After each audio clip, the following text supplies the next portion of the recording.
For the safety of your smile, use Pepsodent twice a day. See your dentist twice a year. From the Hollywood Canteen, the Pepsodent Show, starring Bob Hope and his guest star, Bette Davis.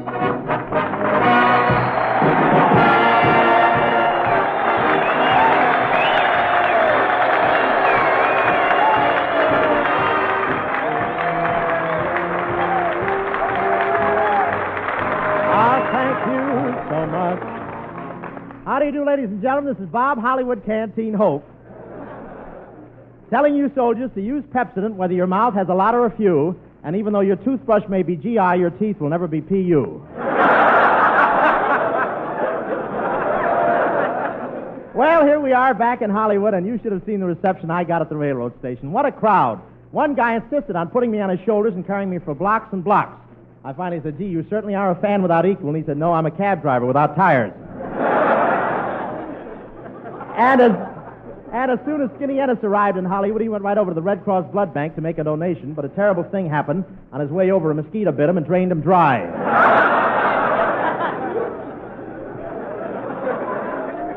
Everything has changed in Hollywood, though. It's all dimmed out down here along the coast, and you can't have any lights shining toward the sky. In fact, in the drugstores, you have to play the pinball machines upside down. And they have a midget underneath to tell you what your score is. And they've certainly got an efficient way of moving the troops from one place to another down here. In San Francisco, they use trains. In Seattle, they use flying fortresses. Down here, they just sent out a girl in slacks.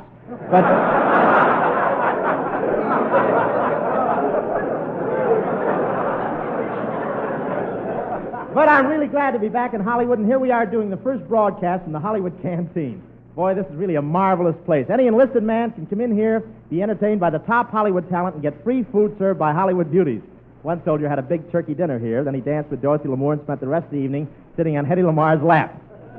He's been AWOL for 4 days now. They can't send him back to camp till he stops steaming.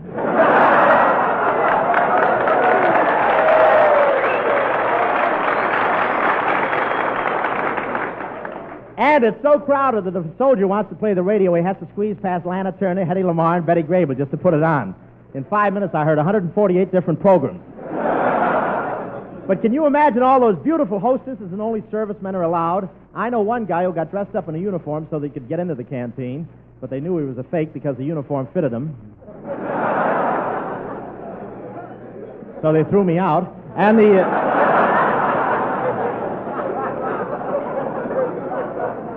the soldiers, sailors, and Marines all get along very well together here. I saw a soldier dancing with a blonde, and a sailor cut in on him.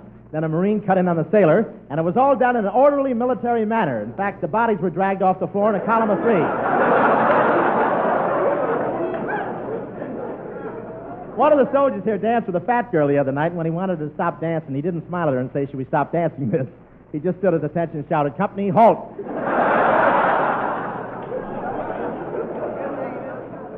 And everybody wanted to dance with Marlene Dietrich. A soldier who was a head taller tried to cut in on a sailor, and I won't say the sailor cut him down to his size, but that was the first guy I ever saw who parts his hair at the shoulder blades.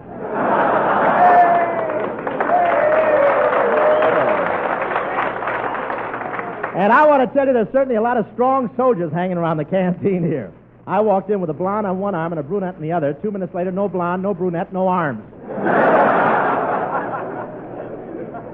And Dorothy Lamour came down here to work last night, but she was almost had a disaster. She was standing in the kitchen in a sarong when a nearsighted soldier reached for a dish towel.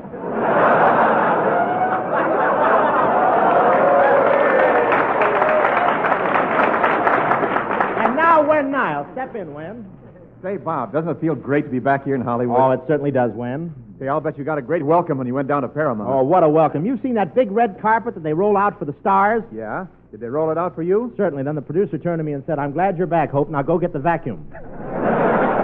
Say, Wen, I thought you were coming down to visit me at the studio. Well, I did come, Bob, but I couldn't find your dressing room. Which one is it? Well, you know where the number 1 dressing room is. Yeah? Well, you know where the number 2 dressing room is? Yes. Well, right between them, Paramount hung a doily over a gopher hole, and it's mine. Tell me, did you see Dorothy Lamour down there? Oh, yeah, Dorothy Lamour. Dorothy Lamour. Now I got to talk about Pepsodent. Oh, come, Wen. You're getting paid for it. Don't pout. Go. Oh, that's right. I get paid to tell people about Pepsodent, but you folks who use it, you're the ones who really collect. Pepsodent gives you the big plus of Irium, that speedy super cleanser that loosens and flushes away filmy coating you can feel with your tongue. You see, you can have a bright smile and never know it. Maybe hidden under a dull coating that stains and makes your teeth look dingy. But once that film is whisked away, there's your natural smile, your bright smile ready to shine. I'll remember that. I'll keep my mouth shut during blackouts. Why stop there, Bob? Go, you Irium slave, go.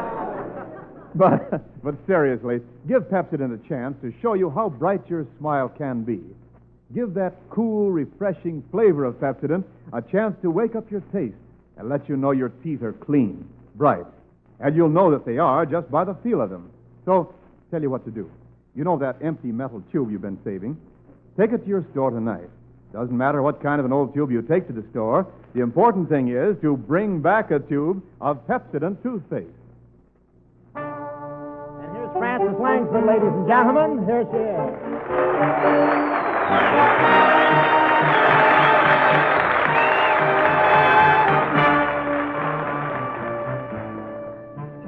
At last, my love has come along.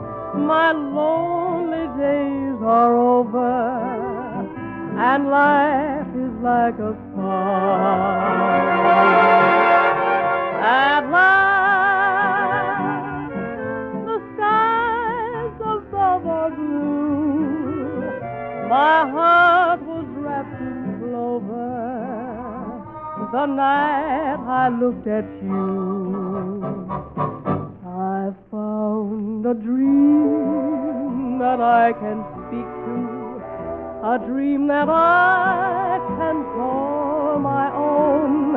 I found a thrill to press my cheek to, a thrill I've never known. You smile,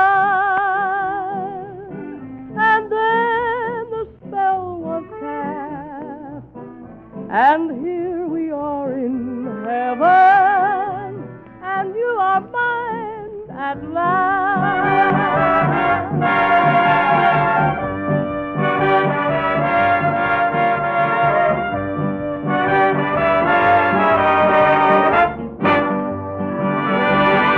I found a dream that I can speak to, a dream that I can call my own.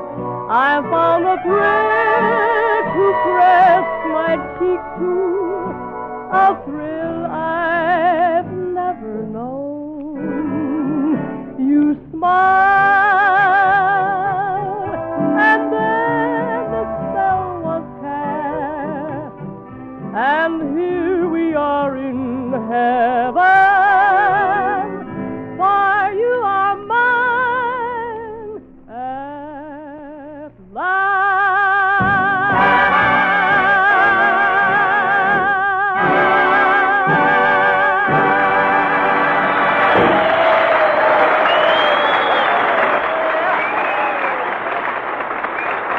Fine, Frances.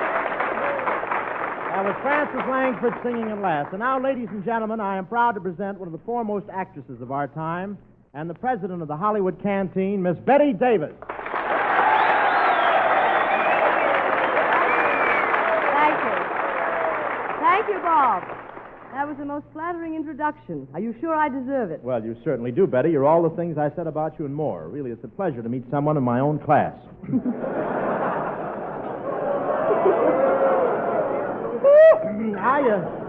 But seriously, Betty, it's a thrill for me and those associated with me on the Pepsodent program to be here at the Hollywood Canteen tonight and to give what assistance we can to the wonderful work that's being done here. Bob, we're certainly grateful to you for broadcasting from here. Say, I guess this is the first radio show to be broadcast in the Hollywood Canteen, eh, Betty? That's right, Bob, you are. Later on, there'll be others, but we thought we'd start in a small way.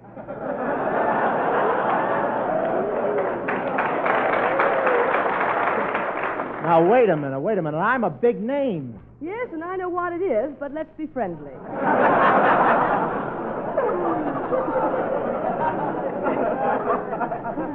But, Betty, this is really a wonderful place here for the soldiers, sailors. We're so glad you think so. Bob, there's a little matter I want to take up with you. You know, all the food and the entertainment at the canteen is free. Of course, I know that. Then why were you standing on the street yelling to the soldiers, "Hey, come on in, fellas, it's my treat"?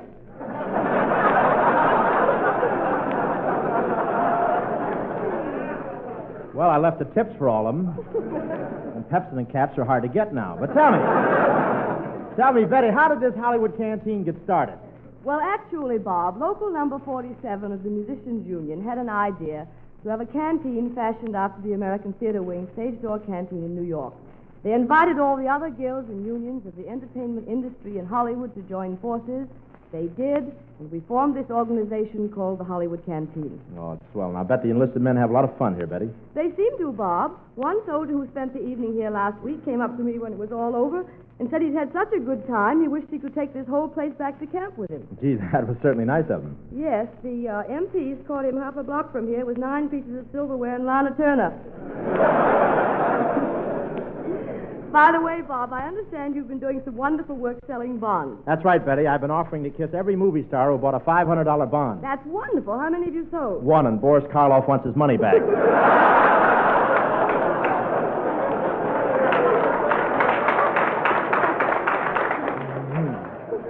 Say, tell me. Is that you, Boris? Tell me, how long has this canteen been open, Betty? It's been open 10 days, and the wonderful thing about this building, Bob, is that the members of the different guilds and unions remodeled it themselves, and it didn't cost the canteen a nickel. Really? Well, who waxed the floors? Fibber McGee? Why, yes. How'd you know? I can see Molly's footprints where she stood over him with a broom. Everyone contributes. Yesterday, Bing Crosby brought some steaks over. Yeah, I know. I saw them lose at Bay Meadows.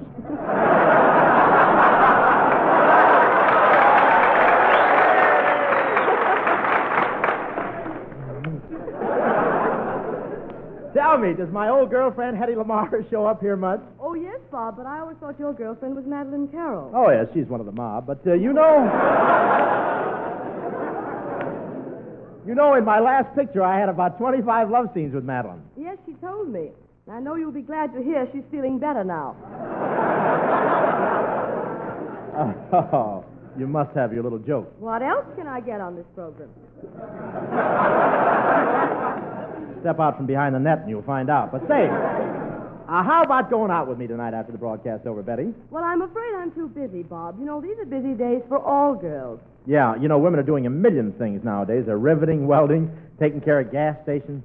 See, who knows, maybe someday one of them will learn how to cook.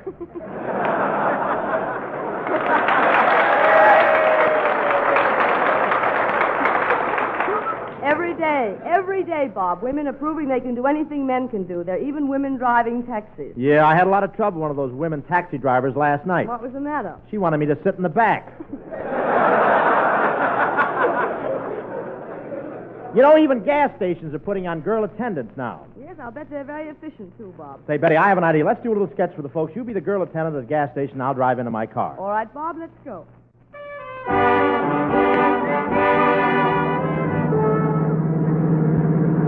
In my merry Oldsmobile with no tires on each wheel. Gee, I'm running out of gas. Gosh, am I lucky. There's a gas station over there. Oh, boy, I made it. There's nobody here. Service! Hey, a little service, please. What's your hurry, Beagle Nose? Come on, fill her up. Hey, gee, you're a girl, huh? Well, shall I check your water? No, it's all right, even if I do drool a lot.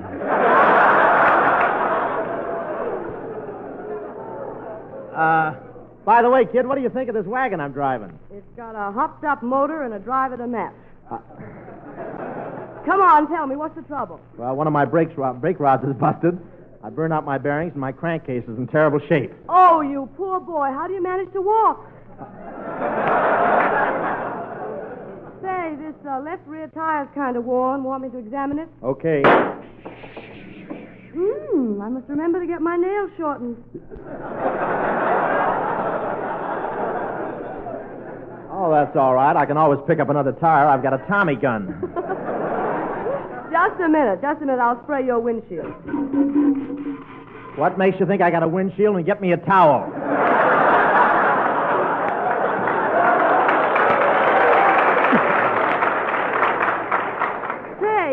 didn't drive very much last night, did you? How can you tell? Gas in the tank? No, compact on the seat. Well, how much gas do you want me to put in that flamethrower?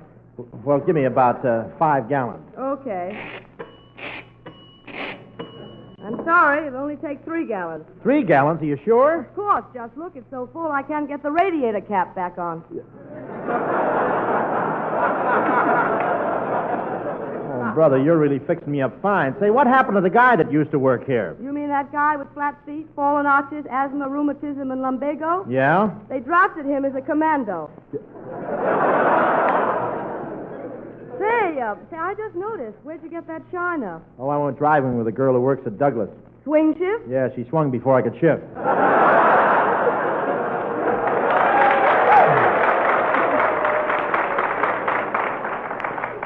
Thanks, Wolf. Say, how about you going out with me tonight? Okay. I don't mind going out with a swell dresser like you. You sure know how to do a zoot suit, Justice. That's a swell zoot suit. Yeah, get a load of this jacket. It comes all the way down to my ankles. What's the good of that? I'm the only jitterbug in town who can go out dancing while he's having his pants pressed at the same time. Well, I gotta leave now. Say, how about a little kiss before I go? That's not part of the service. Besides, I don't kiss strange men. Wait a minute. I'm not strange. I'd hate to put it to a vote.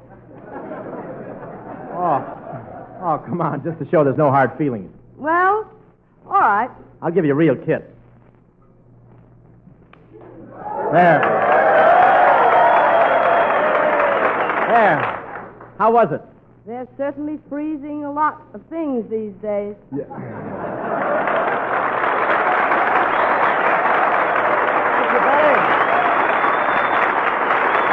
Thank you, Bette Davis.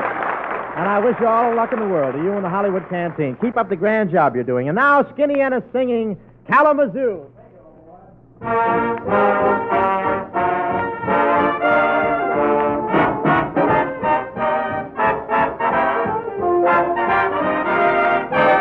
A-B-C-D-E-F-G-H. I got a gal in Kalamazoo. Don't want to boast, but I know she's the toast of Kalamazoo. Zoo. Years have gone by, my, how she grew. I like to look when I carried her books in Kalamazoo. I'm going to send a wire, hopping on a flyer, leaving today. Am I dreaming? I can hear her screaming. Hi, Mr. Jackson. Everything's okay. L-A-M-A-A-Z-O. What a gal. A real tipperoo. I'll make my bid for that freckle-faced kid I'm hurrying to. I'm going to Michigan to see the sweetest gal in Kalamazoo.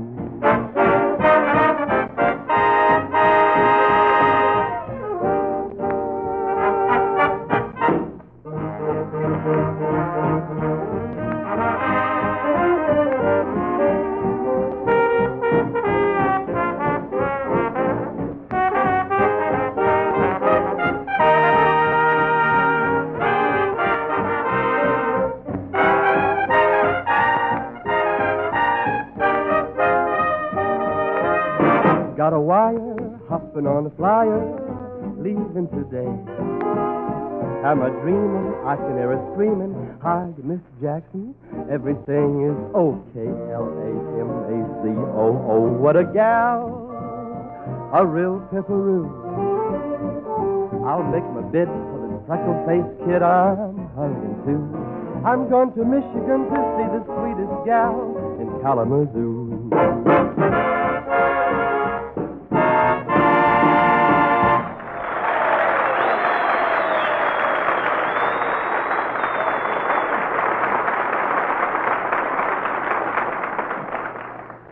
And now I have a message for all of our listeners. How many of you know... Oh, my gosh. Hey, what's the matter, Win? Hey, Skinny, something's wrong. Well, ladies and gentlemen, Skinny Ennis and his band will now play Jingle Hey, take it easy, Win. Slow down there. Tell me what's wrong. Say, Skinny, what's a tube of Pepsodent? Oh, you know, Win, that's the thing that's built like me. Yeah, I mean, but it's a toothpaste, isn't it? Here's a script that was handed to me, and it talks about a toothbrush. Well, shucks, Win. Didn't you ever hear about Pepsodent toothbrush? Didn't you know we sell toothbrushes, too? Gosh, no. Gee, that Pepsodent company doesn't miss a bet, does it? I mean, not when it comes to making teeth brighter and better looking. Gosh, I didn't know about the Pepsodent toothbrush, but here it says the 50 Tough toothbrush is now a better toothbrush. Better because it has improved Fibrex, DuPont's newest and finest synthetic bristles. These new bristles are sturdier, heavier than before, and that means they'll last longer. But strong as they are, they're still gentle, kind to tender gums. And they feel good to your mouth the first time you use them.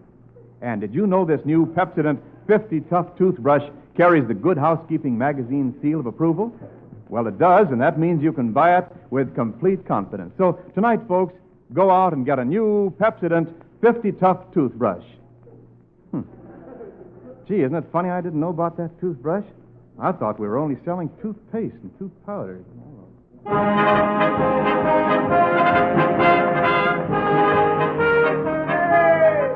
Once again, we want you to meet the Navy. Representing the servicemen here tonight at the Hollywood Canteen is... Yeoman Wilbur Johnson reporting, sir. There you are. That's fine. How are you, Wilbur? Say, you just said you were a yeoman. What does that mean, a yeoman? Oh, it's about the same as a private in the Army, only their pants, they can bend over. Your pants do hug you, don't they, huh? Hug me, Bob. When I bend over, the stitches in the seams start singing My Devotion. It sure ain't like those civilian clothes I used to wear back in Arkansas. You Arkansas, really? Well, say, now that you're out here, what do you think of the girls in California? Oh, I don't pay attention to them. I'm married. I got a wife in Little Rock. Really? Well, this is the first time I've ever seen a sailor with a ship in the Pacific and an anchor in Arkansas. Well, how long you been married, Wilbur? I got married a year ago. I suppose it was a whirlwind courtship. No, Bob. I went with my wife 12 years before I married her. 12 years? Say, what department are you in the Navy? Reconnaissance? Nope, intelligence. Just wait for my last before you throw your slingshot in there, old boy. Do you understand? Say... Don't say what, last, or I'll fall over. Say, Wilbur, I hear you're a pretty good golfer.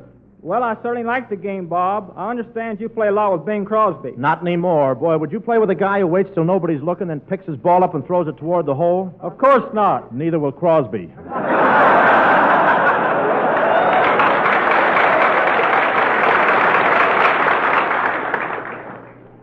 That's you. Cut in. Right there. You know, Bob, being at the Hollywood Canteen like this, I wanted to meet a movie star. A movie star? Well, you're lucky you ran into me. Yeah, that's right. Know any? Do I know any? Listen, just sit down here at this table and you'll be surprised who you'll meet. Hello,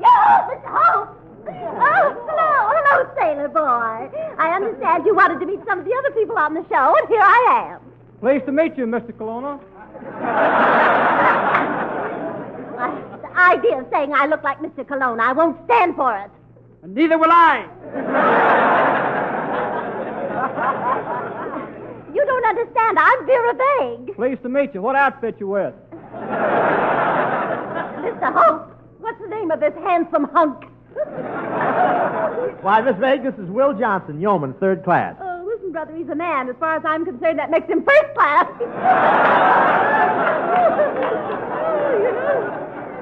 Sailor, I think I could go for you. You could? Yes, I like tall, dark men. I'm blonde. Oh, then who cares? Kiss me. Oh, I couldn't. You're old enough to be my mother. You know, Mr. Hope, I'd poke you right in the mouth if you weren't old enough to be my father. Well, tell me, Miss Vague, how are you getting along with the servicemen here at the canteen? Oh, they're wild about me, simply wild about me. Imagine I just stole a soldier right from under Hetty Lamar's nose. That's impossible. Oh, is that so, that Hetty Lamar? I'm just as pretty and young and attractive as she is. I noticed right after I laid her out with a baseball bat. Gee, I'd like to meet that Hetty Lamar. Well, you know, Wilbur, all the big movie stars wait on the tables here at the canteen. I wonder who we'll get. Boy, last night Lana Turner waited on me. She came over to the table and kissed me. The night before that, Carol Landis waited on me and kissed me. Well, here goes. Waiter! Mustache tickles, doesn't it?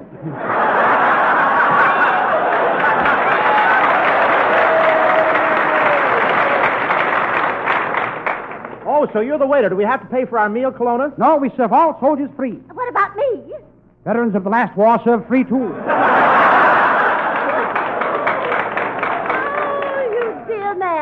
like to get in your mustache with an egg beater. Now, look, waiter, what's wrong with this chicken soup? There's more water in it than chicken. Ah, yes. Hen was crying. Chicks got drafted.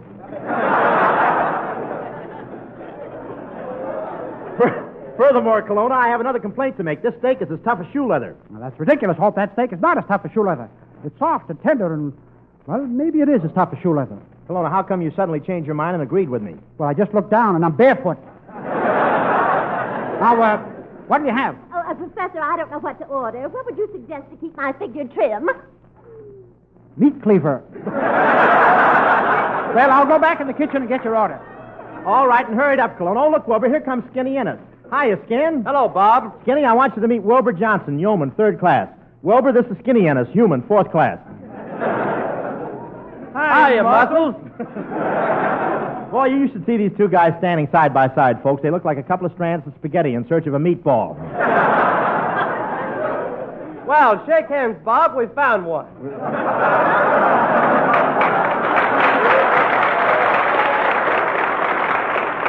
Gee, I wonder what's keeping Kelowna with our food. Hey, Kelowna! Be with you in a second, Hope. Having a tough time putting these panties on the lamb chops. How come? Won't fit over the girdles. Kelowna, you'll drive me to distraction. Okay, but no faster than 35 miles an hour. Well, Kelowna, can you just bring me a glass of milk? Milk? Easiest thing in the world. I have a cow out here, and I'll milk her. Only it's cold out here, so I'll put on my woolen mittens. Kelowna, don't milk her with those fuzzy woolen mittens. Why not? She doesn't mind. Watch.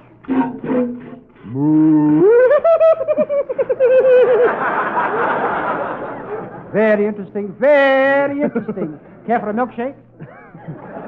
Say, guess we may as well forget about Kelowna for a while. Oh, here comes Francis Langford. Hello, Francis. Hello, everybody. Hello, sailor. Hello. Gee, you're beautiful, Miss Langford. Your eyes are like those of Hero, for whom Leander swam the Hellespont. Your smile's the smile of Cleopatra that made Mark Antony her slave. Well, what do you know? An intellectual wolf. Well, look, now that we're all here at the table, Skinny, Wilbur, Vera, Francis, and me, let's have some fun. Gee, Skinny doesn't look as though he's having a good time, Bob. Oh, Skinny never has a good time at these dinners, Francis. Why not? Well, the pimentos and the olives keep looking at him and saying, he's out there, why are we in here? Oh, the music's starting. Good, let's dance. Who wants to dance this dance with me? I do. Who wants to dance this dance with me? I do. Who wants to dance this dance with me? I do. I don't think she can't do it either. Say, you know, I don't think Kelowna will ever get... I'll get it. Hello? This is long distance, Denver, Colorado, calling Bob Hope. Oh, this is Bob Hope speaking. I'll put your party on. Go ahead, please.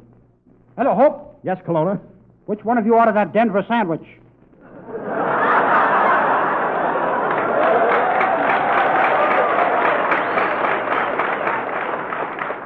Why, Kelowna, you wouldn't be so stupid as to go to Denver for a Denver sandwich. Why, of course not. That would be silly. Well, where are you? In Bermuda, getting the onions.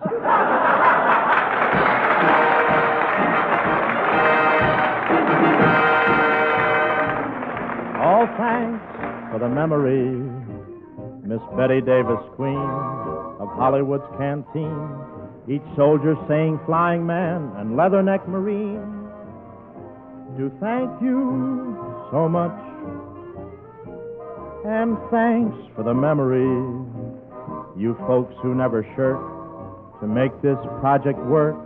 For every dime and mite of time you've lent to make it perk, we thank you so much. Well, we've all had a great time tonight broadcasting here from the Hollywood Canteen, and really it's great seeing these boys of the service enjoying a little of the fun they deserve.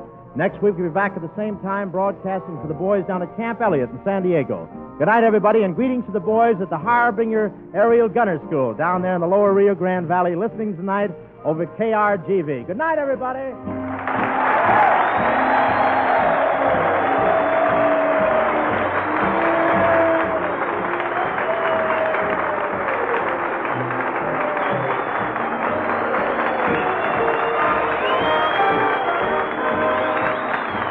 Broadcast came to you from the Hollywood Canteen in Hollywood, California. This is Wendell Niles speaking. This is the National Broadcasting Company.